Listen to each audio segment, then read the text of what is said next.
qui va s'imposer à la rampe, c'est Pogacar.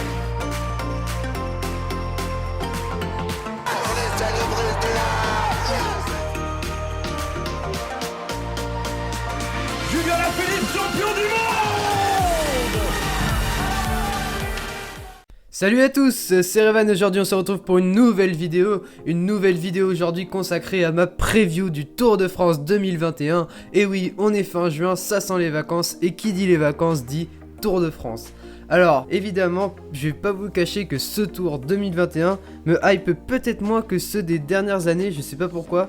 Je sais pas, le tracé il me fait pas forcément rêver, et vu qu'il y a l'Euro en même temps, peut-être qu'il y a un peu moins d'engouement autour de ce Tour de France. Mais n'empêche qu'on sera quand même pendant les 3 semaines devant notre télé à encourager les Français.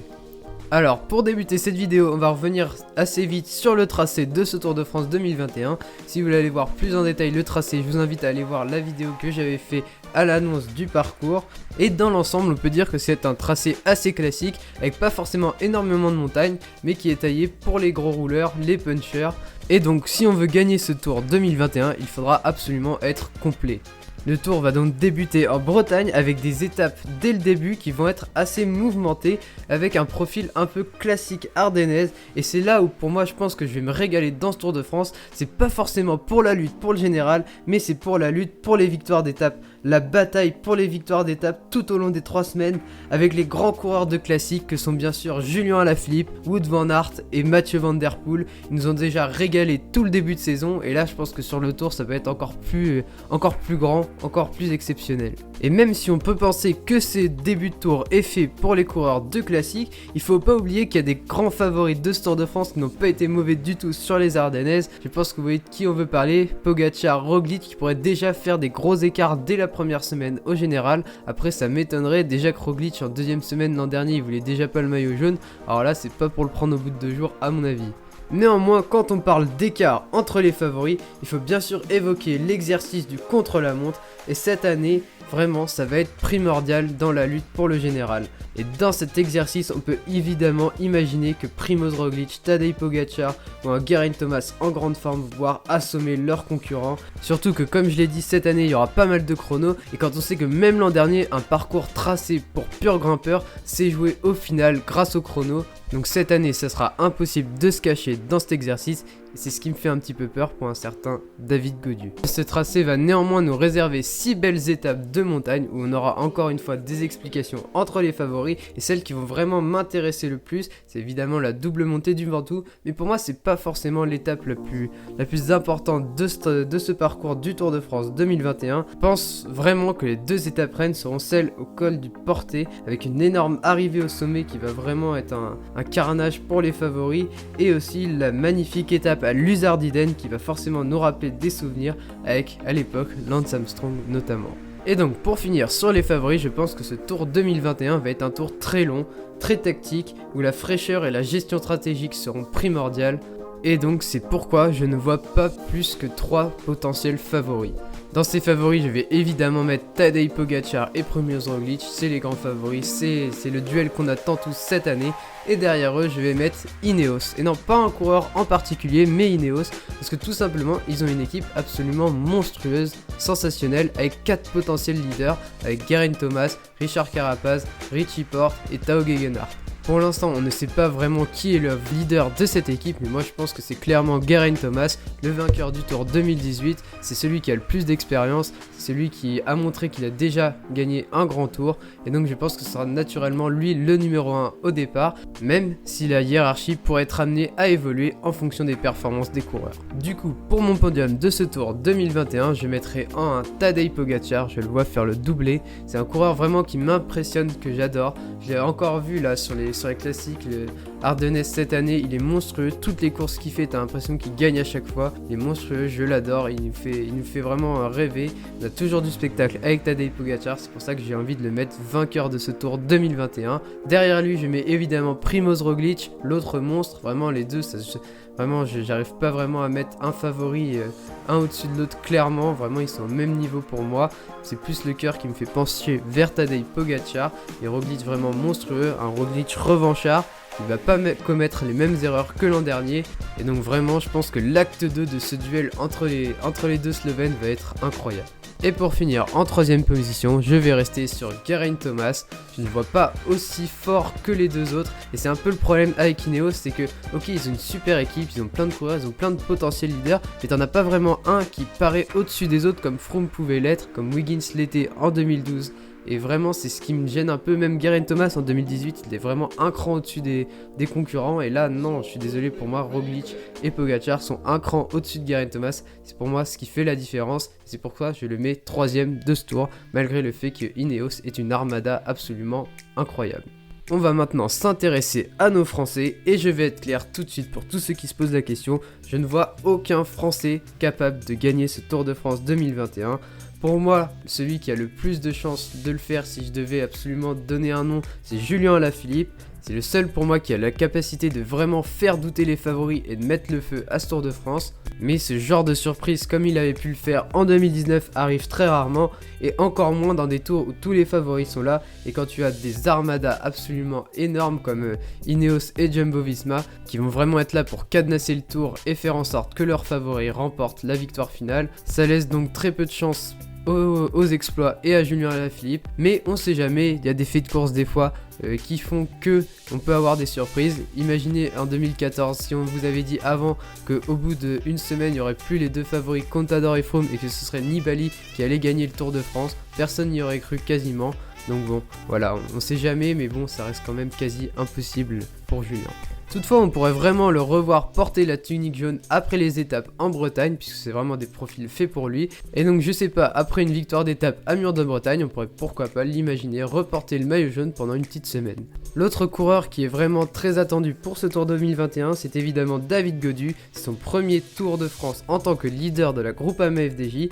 David Gaudu a montré de très belles choses en montagne, mais toutefois beaucoup trop loin du compte pour moi en chrono. Donc pour moi déjà, s'il arrive à accrocher un top 5, c'est absolument magnifique et il faudra le féliciter. C'est son premier Tour de France en tant que leader, et donc je le répète, cette année, sauf énorme surprise avec Julien Alaphilippe, il n'y aura pas de successeur à Bernard Hinault depuis 1985.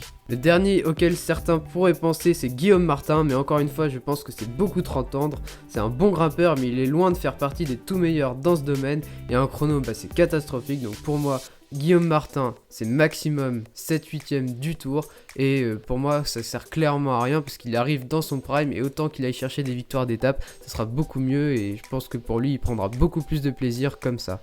Et en parlant de victoires d'étape, c'est là où vraiment je vais attendre les Français sur ce Tour de France, parce que pour moi on a le potentiel de faire un véritable carton. Puisqu'on en a déjà parlé, on a Julien Alaphilippe qui va, je suis sûr, au moins aller chercher une étape. Mais derrière, on a beaucoup d'étapes pour Puncher. Et là, pour Guillaume Martin, pour Benoît Cosnefroy, ça peut être vraiment intéressant d'aller chercher des victoires d'étape. Et évidemment, on a aussi Arnaud Démare en sprint qui, lui aussi, j'ai beaucoup d'attentes envers Arnaud Démare. Il nous avait fait un Giro monstrueux, il a déjà gagné sur le Tour. Il arrive vraiment à maturité, il est dans ses meilleures années. Et donc j'espère vraiment qu'il va gagner au moins 2 victoires d'étape sur ce Tour de France. Dans le même registre, on a un Christophe Laporte qui réalise une belle saison pour l'instant avec la Cofidis. On a aussi un Brian Cocard qui court encore après sa première victoire d'étape sur le Tour. On a aussi le retour de Nasser Boigny, même si bon là je pense qu'on descend pas mal et qu'il y a peu de chances qu'il gagne une victoire d'étape. Mais bon, ça montre que côté français, on a vraiment beaucoup d'arguments. Et encore, j'ai oublié d'en parler, mais Warren Barguil, évidemment, qui réalise une de ses meilleures préparations depuis bon nombre d'années. Et donc, j'aurais énormément d'attentes envers Warren Barguil aussi en montagne. David Gaudu aussi, s'il est distancé au général, va peut-être lui aussi se mettre à jouer des victoires d'étape. Donc vraiment, je pense qu'on a vraiment beaucoup d'arguments pour nous côté français du côté des victoires d'étape. Donc j'espère vraiment qu'on va faire un carton, et j'en oublie encore certains coureurs. Peut-être qu'un Pierre Latour, un Valentin Madouas va aller nous en chercher une aussi. Donc bon, on a vraiment plein d'arguments et je vais vraiment attendre les Français pour les victoires d'étape. On va maintenant passer à mes pronos pour le maillot vert, le maillot à pois et le maillot blanc. Pour le maillot vert, j'aurais été tenté de dire Mathieu Van Der Poel parce qu'il a vraiment le profil pour aller chercher un maillot vert. C'est un coureur ultra complet qui monte pas mal, qui va chercher les meilleurs au sprint, et donc vraiment il a tout pour lui et tout pour aller chercher un maillot vert. Mais malheureusement, problème de calendrier, vu qu'il y a les JO, je pense qu'il va arrêter le tour avant la fin pour se consacrer aux JO, donc c'est dommage. Pour moi je l'aurais mis en favori, et en plus c'est un coureur que j'adore. Donc le maillot vert, ça sera sans doute pas pour cette année pour Mathieu Van Der Poel. Dans le même registre, on peut aussi imaginer un Van Aert aller chercher le maillot vert. Si on va regarder maintenant du côté des sprinters, on a forcément Caleb Ewan, Arnaud Démare, Sonny Colbrelli qui pourront être là aussi. Et après, dans un profil vraiment plus atypique, plus typé maillot vert, on a aussi un Michael Matthews et évidemment Peter Sagan, celui qui en a gagné le plus, qui seront là aussi. Et donc mon pronostic final pour le maillot vert sera Michael Matthews. Pour le maillot à pois, le maillot préféré des Français, j'espère encore une fois qu'on va respecter la tradition. Et donc je vois bien un Guillaume Martin ou un Warren Barguil aller chercher ce maillot. Pourquoi pas Julien Alaphilippe aussi, il l'a montré qu'il était capable d'aller chercher ce maillot en 2018. Mais bon, on peut faire autant de pronostics qu'on veut, si Tadej Pogacar décide d'éclater tout le monde en montagne, il ira chercher le maillot jaune, le maillot à pois et le maillot blanc comme l'an dernier. Donc bon là, il n'y aura pas débat, il aura le maillot à pois. Et donc mon pronostic final pour ce maillot à pois, ce sera Tadej Pogacar. Pour ce qui est du maillot blanc, bah là on va pas débattre, hein. Tadej Pogacar, donnez-lui dès à présent, on perdra moins de temps, faites pas de podium, donnez-lui direct, ça ira plus vite. Et pour finir cette vidéo preview du Tour de France 2021, je voulais quand même dire un mot sur le grand revenant de cette année qui est bien sûr Christopher Froome. Ça fait longtemps qu'on l'a pas vu sur les routes du Tour. Un Christopher Froome désormais au sein de l'équipe Israel Startup Nation. Et moi personnellement, même si je sais que beaucoup en France détestent Chris Froome, je pense que vraiment ça va faire, je vais avoir une émotion particulière quand je vais le revoir sur les routes de ce Tour de France. Parce que on peut dire ce qu'on veut, mais c'est un champion absolument hors norme, qui quadruple vainqueur du Tour, qui fait partie des tout meilleurs de sa catégorie. C'est vraiment un monstre et j'espère vraiment que le public français va pas s'excuser de s'être des fois aussi mal comporté avec lui, mais vraiment qu'ils vont l'encourager et lui réserver un accueil à la hauteur du champion immense qu'il est, parce que vraiment c'est un des tout meilleurs de ce sport, et donc faut le respecter et l'accueillir comme il se doit. Néanmoins, niveau performance pour Chris Froome, c'est très inquiétant tout ce qu'on voit depuis son retour de blessure. Donc pour moi, la bagarre pour les favoris, c'est à oublier. Et déjà, s'il pourrait faire l'exploit de remporter une victoire d'étape, ça serait monstrueux. Et vraiment, je pense qu'on serait tous heureux de voir un Chris Froome vainqueur d'étape sur le Tour après la chute qu'il a eue et après tant d'efforts pour revenir à son meilleur niveau. Donc voilà, c'en est fini pour la preview du Tour de France 2021. J'espère quand même qu'on va se régaler devant notre télé pendant 3 semaines avec, pour moi je l'espère, un Tadej Pogacar ou un Julien Alaphilippe vainqueur à Paris le 18 juillet.